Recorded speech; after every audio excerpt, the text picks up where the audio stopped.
संस्कृत कठिन शब्दावली। 1. समग्र शारीरिक प्रतिक्रिया पद्धति। समग्र शरीर प्रतिक्रिया से तात्पर्य है कि जब अध्यापक के द्वारा कोई कार्य या पठन कराया जाए तब बच्चे के द्वारा उसके समग्र शरीर के अंगों से कार्य किया जाता है। इसमें संपूर्ण शरीर सक्रिय रहता है। ये समग्र शरीर प्रतिक्रिया के अंतर्गत आता है। यह एक सुनकर समझाने का आधार है। इसके द्वारा सुनकर किसी वाक्य या शब्दों को ग्रहण किया जाता है। 2. सहपाठी मूल्यांकन। सहपाठी मूल्यांकन से तात्पर्य है जब कोई छात्र समूह में किसी कार्य को करते हैं तब वह एक दूसरे का मूल्यांकन करते हो। यह मूल्यांकन उनकी कमियों को दर्शाता है, इससे उनमें सुधार किया जा सकता है। अतः यह मूल्यांकन सहपाठी मूल्यांकन कहलाता है और मूल्यांकन करते हैं। 3. व्यवहारिकता। प्रैग्मैटिक्स। व्यवहारिकता भाषा प्रयोग की वह पद्धति है जिसके अंतर्गत बच्चों को व्यवहारिक रूप से बात करके व्यवहारिक भाषाएं समझाया जा सके। 4. आविर्भावी साक्षरता। इसका तात्पर्य उन कौशल समूहों के विकास करने से है जो बच्चों के पढ़ने व लिखने की शुरुआत की क्षमताओं से पहले होता है और जो बाद में उनके शैक्षणिक कौशल का विकास करता है और उनके ज्ञान का आधारभूत बन जाता है। इसके अंतर्गत बच्चे अपनी आंतरिक रूप से अनेक शिक्षण प्रक्रियाएं सीखते हैं जैसे कि पुस्तकें और इसका उपयोग लिखना, सुनना और बोलना आदि। 5. अधः ऊर्ध्व। अधः ऊर्ध्व पद्धति से तात्पर्य है सरल से जटिल की ओर, जिसमें पहले सरल विषयों का और फिर कठिन विषयों का समावेश किया जाता है, अर्थात इसे नीचे से ऊपर की ओर जाना भी कहते हैं। इसे ऊर्ध्वगामी प्रणाली भी कहा जाता है। 6. ऊर्ध्वाधः प्रक्रिया। ऊर्ध्वाधः ऊपर से नीचे। इसका अर्थ है कि पूरे अर्थ को समझाना, अर्थात पाठ के पूरे अर्थ को समझाकर पढ़ना। कोई अध्यापिका अपनी कक्षा में उपर्युक्त पाठ को पढ़ती हुई छात्रों से कहती है कि यदि आप सभी संपूर्ण पाठ को सावधान मन से सुनते हैं तो आप सभी निकटवाची शब्द समानार्थी का ज्ञान कर सकेंगे। ये प्रक्रिया ऊर्ध्वाधः प्रक्रिया के अंतर्गत आती है। 7. विधि के द्वारा बच्चों को नियम से उदाहरण की ओर, पहले नियम फिर उसके उदाहरण द्वारा सिखाया जाता है। निर्गणात्मिका। इसे निगमनात्मक विधि भी कहते हैं। 8. स्वनिक अवधारणा। स्वनिम को ही स्वनिक अवधारणा कहा जाता है। इसका तात्पर्य ध्वनि से है। ध्वनियों को पहचानने के लिए बोले गए शब्दों में स्वनिमोक्त ध्वनि को पहचानकर उनमें परिवर्तन करने की योग्यता से संबंधित है। भाषा की लघुत्तम सार्थक इकाई स्वनिम है। भाषा की सबसे छोटी इकाई ध्वनि होती है जिसे स्वनिम भी कहा जाता है। अपनी भाषा को व्यक्त करने के लिए सर्वप्रथम हमें ध्वनि की आवश्यकता होती है। 9. वार्तालापीय पठन। वार्तालापीय पठन के अंतर्गत श्रोता और वक्ता दोनों ही सक्रिय रहते हो। इसमें कोई भी व्यक्ति बातचीत के दौरान कथा कहानी के माध्यम से बच्चों में पढ़ने व नए विचारों को उत्पन्न करने के लिए प्रोत्साहित करते हो। इससे बच्चों की शिक्षण में रुचि उत्पन्न होती है। वार्तालापीय पठन को संवादात्मक पठन भी कहते हैं। 10. भाषा आधारित बहुभाषावाद। इसके अंतर्गत बच्चे भाषा के साथ साथ दूसरी भाषा में भी शिक्षा ग्रहण करते हो। इसमें शिक्षा बच्चों में स्वयं को व्यक्त करने के साथ साथ विद्यालयों में अलग अलग विषयों की अवधारणाएं अलग अलग भाषा सीखने पर विश्वास देती हो। इसके अंतर्गत प्रत्येक शिक्षार्थी अपनी विद्यालयी शिक्षा अपनी मातृभाषा में शुरू करते हैं और बाद में 2 या 2 से अधिक भाषाएं पढ़ना सीख जाते हैं। 11. स्वयं शोधात्मक ह्यूरिस्टिक। स्वयं शोधात्मक क्रिया से तात्पर्य है ऐसी क्रिया जो स्वयं खोजकर की गई हो।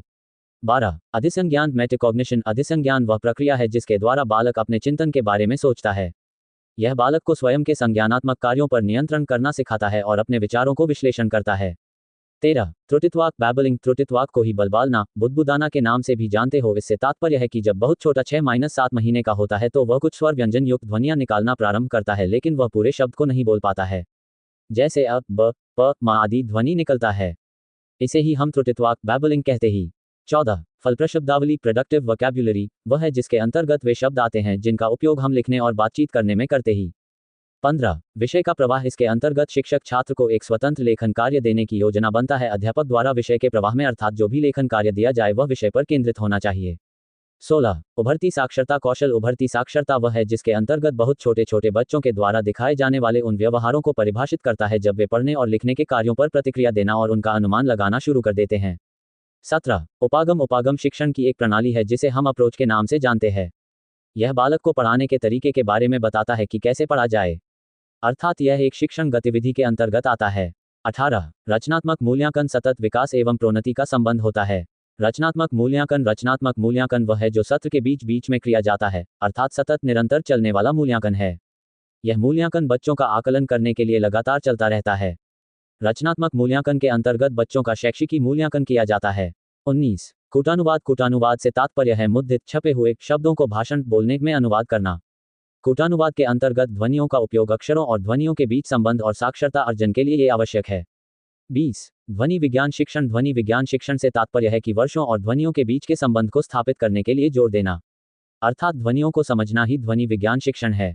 21. मौखिक प्रवाह अभ्यास। मौखिक प्रवाह से तात्पर्य है पाठ के प्रारंभ में अध्यापक द्वारा छात्रों के समूहों को विभक्त किया और समाचार पत्र में पढ़े गए एक दिलचस्प लेख के बारे में विचारों का आदान प्रदान करने के लिए कहा।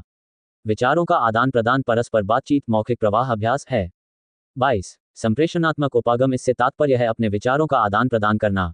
संप्रेषणात्मक उपागम के माध्यम से ही बालक अपने विचारों और भावनाओं को दूसरों तक पहुंचा सकता है। इस उपागम के द्वारा वास्तविक जीवन से संबंधित विचारों को एक दूसरे तक पहुंचा सकते हैं।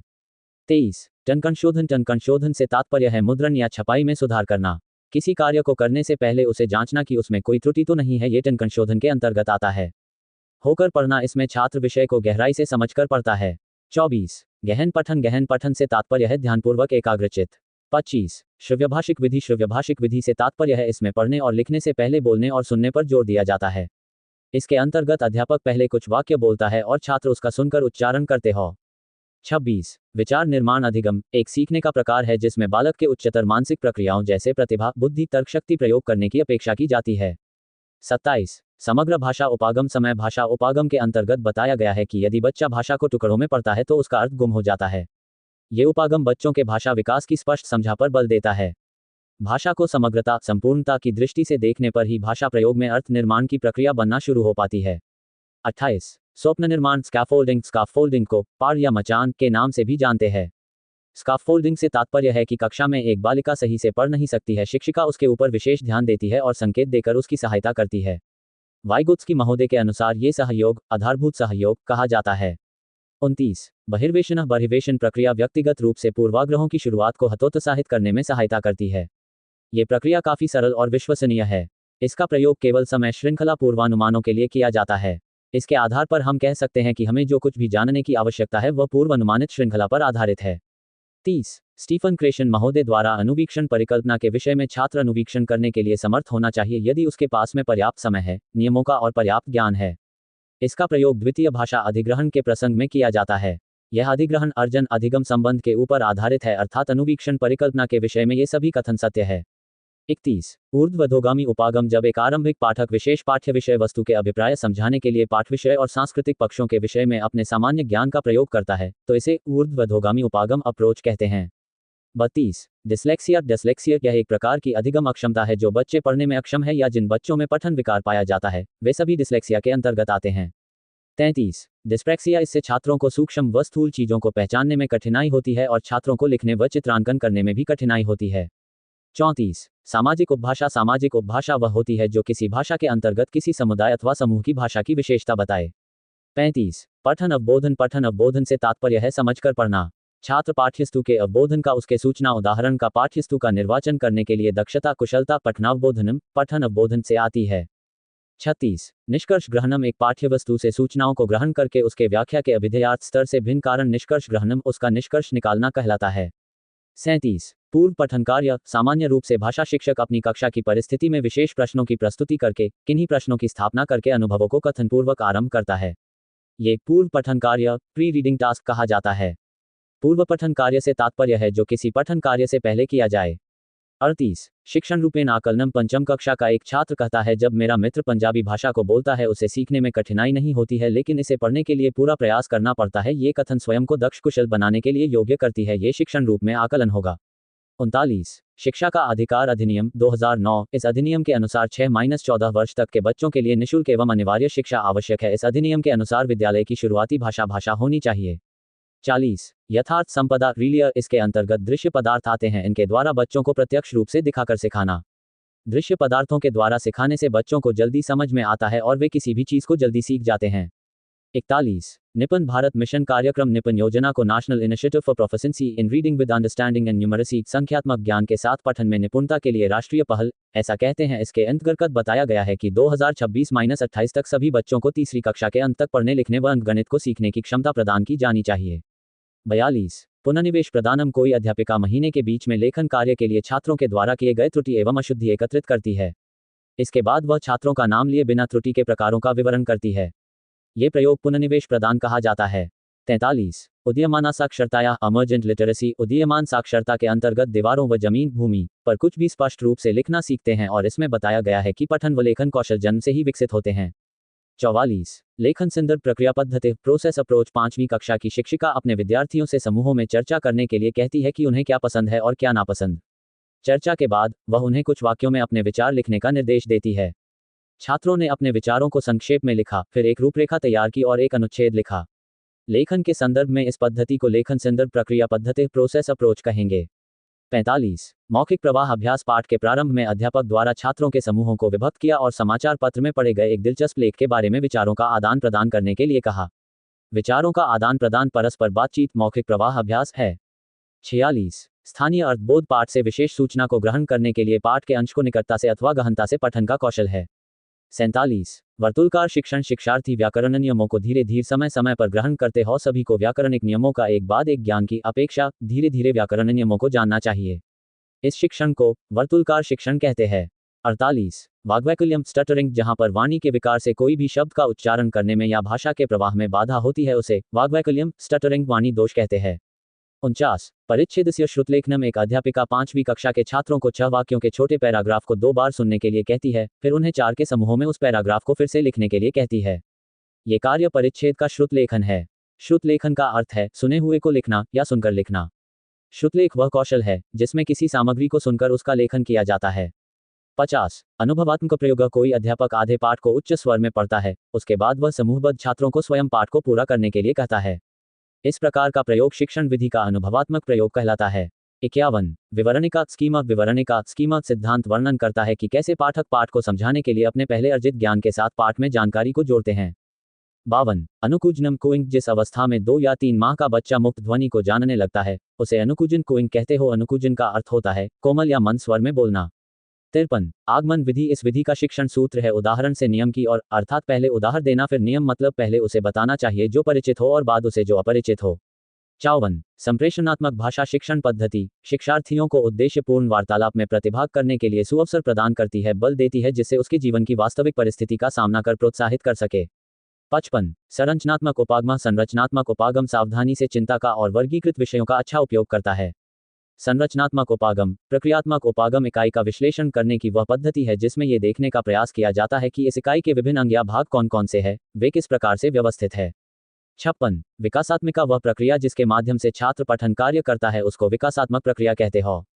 57 आकस्मिक साक्षरता भाषा सीखने के प्रारंभिक वर्षों में एक शिक्षिका अपनी कक्षा सकल टाइम की गतिविधि से शुरू करती है।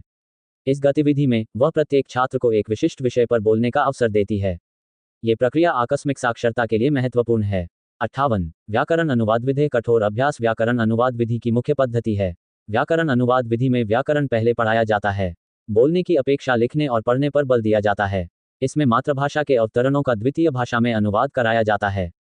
59 विधि मेथड भाषा शिक्षण के समग्र प्रदर्शन के लिए प्रक्रियाबद्ध योजना विधि है। संस्कृत शिक्षण में विभिन्न विधाओं का शिक्षण अलग अलग विधियों व प्रविधियों से किया जाता है। 60 विश्वसनीयता मूल्यांकन पद्धति की निरंतरता और शुद्ध स्तर को जानने के लिए यह मापदंड है कि जब वे व्यक्ति विशेष अथवा समूह विशेष पर मूल्यांकन पद्धति का पुनः पुनः प्रयोग करके समान परिणामों को प्राप्त करते ही इस स्थिति को विश्वसनीयता कहते हो। 61 मौन संप्रेषण से शरीर भाषा संकेत सतत दृष्टिपात ये उदाहरण मौन संप्रेषण के हैं। लिखित सामग्री को चुपचाप बिना आवाज निकाले पढ़ना मौन वाचन कहलाता है। 62 शब्दलोप क्लोज भाषा शिक्षण के परीक्षण में किसी पाठ में यदि प्रत्येक छठा शब्द लुप्त है तो ये कार्य शब्दलोप क्लोज कहा जाता है। 63 संज्ञानात्मक उन्नत भाषा क्षमता एक शिक्षिका कक्षा को 5 के समूहों में विभाजित करती है। वह एक रिपोर्ट के कुछ अंश देती है और उनसे टिप्पणी निर्माण करने के लिए और उसका सार लिखने के लिए कहती है। वह संज्ञानात्मक उन्नत भाषा क्षमताएं को प्रोत्साहित करने की कोशिश कर रही है। 64 मुद्रण बहुलक परिवेश प्रथम कक्षा की के भित्ति चित्र छात्रों के कार्य को दर्शाता है, अंकित चित्र को नाम चिन्हों को एवं समाचार पत्र को स्थापित करता है। इसका प्रकार सहायक सामग्री छात्रों के लिए मुद्रण परिवेश को प्रदान करती है।